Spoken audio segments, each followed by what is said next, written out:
তেজস্ক্রিয় বর্জ্য, জমাকৃত আবর্জনা, শিল্প বর্জ্য, কৃষি বর্জ্য এবং বিভিন্ন জৈব উপাদান মৃত্তিকার যে ক্ষতি সাধন করে তাই হলো মৃত্তিকা দূষণ। আবার অতিরিক্ত রাসায়নিক সার ও কীটনাশক ব্যবহারের কারণেও মাটি দূষিত হয়। এছাড়াও প্লাস্টিক, হাসপাতালের বর্জ্য, পলিথিন ইত্যাদির ফলে যে উপাদান দূষিত হয় তাকেও মাটি দূষণ বলে। মাটি দূষণ বা মৃত্তিকা দূষণ বলতে রাসায়নিক বর্জ্যের নিক্ষেপ কিংবা ভূগর্ভস্থ ফাটলের কারণে নিঃসৃত বিষাক্ত রাসায়নিক পদার্থের মিশ্রণের কারণে মূলত জমির উর্বরতা শক্তি নষ্ট হওয়াকে বোঝানো হয়।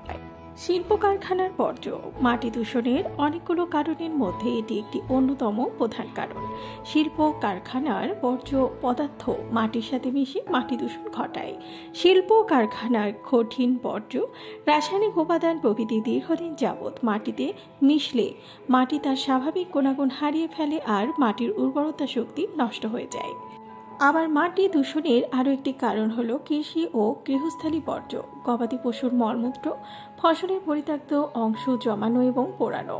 কৃষি যন্ত্রপাতির অবশিষ্টাংশ দীর্ঘদিন ধরে মাটিতে ফেলে রাখলে মাটির গুণাগুণের ওপর প্রভাব পড়ে এবং মাটির উর্বরতা শক্তি আস্তে আস্তে কমতে থাকে। এছাড়া গৃহস্থালী কাজে ব্যবহৃত জিনিসপত্রের অবশিষ্টাংশ, খাদ্যের আঁশ, মিউনিসিপ্যালের বর্জ্য, প্রাণী বর্জ্য, পলিথিন ইত্যাদি মাটিতে পড়ে থাকলে মাটি দূষিত হয়। এই দূষণটি রোধ করতে প্রয়োজন একটু সচেতনতা।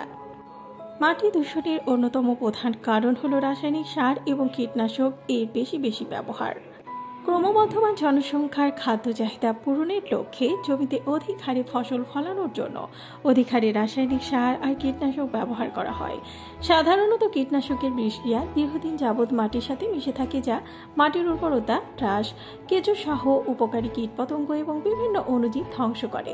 তাছাড়া রাসায়নিক সার ব্যবহারের পুনরাবৃত্তির ফলে মৃত্তিকায় অপ্রয়োজনীয় রাসায়নিক যৌগের পরিমাণ বাড়ে আর অন্যদিকে হিউমাস ও নাইট্রোজেনের মাত্রা কমে যায়। এভাবে মাটি দিনে দিনে তার উর্বরতা হারায়। গাছপালা পরিবেশের ভারসাম্য করে করে মানুষকে বসবাসের উপযোগী পরিবেশ করে দেয়, কিন্তু ব্যাপক হারে গাছপালা বা বন উজাড় করলে গাছপালার অভাবে মাটির আর্দ্রতা এবং হিউমাস কমে গিয়ে মাটির উর্বরতা শক্তি হ্রাস পায় এবং মাটি দূষণ ঘটে। মাটি দূষণের নানা উপকরণের মধ্যে চিকিৎসা বর্জ্য একটি নিয়ামক। সাধারণত প্রতিদিনের চিকিৎসা ক্ষেত্রে ব্যবহৃত বিভিন্ন সরঞ্জাম যেমন সিরিঞ্জ, ব্যান্ডেজ এসব দীর্ঘদিন মাটিতে ফেলে রাখলে মাটির গুণগত মান ধীরে ধীরে নষ্ট হয়। মাটির ভেতরের উপকারী কীটপতঙ্গগুলো আক্রান্ত হয় এবং যার ফলে মাটি দূষণ ঘটে। এছাড়া মানুষের মলমূত্র, পারমাণবিক পরীক্ষা, জলাবদ্ধতা প্রভৃতি কারণেও মাটি দূষিত হয়ে থাকে। মাটি দূষণ মানে জীবের জন্য ধ্বংস ডেকে নিয়ে আসা। জীবের অস্তিত্ব মূলত এই মাটিকে ঘিরে। মাটি দূষণের প্রধান কারণ সাধারণ মানুষের সচেতনতার অভাব। মানুষ সচেতন হলে মাটি দূষণ কমিয়ে আনা সম্ভব। ভিডিওটি ভালো লাগলে চ্যানেলটিকে সাবস্ক্রাইব করুন আর পাশে থাকা বেল আইকনে ক্লিক করে দিন, তাহলে পরবর্তী ভিডিও আপলোড করার সাথে সাথেই আপনার কাছে পৌঁছে যাবে।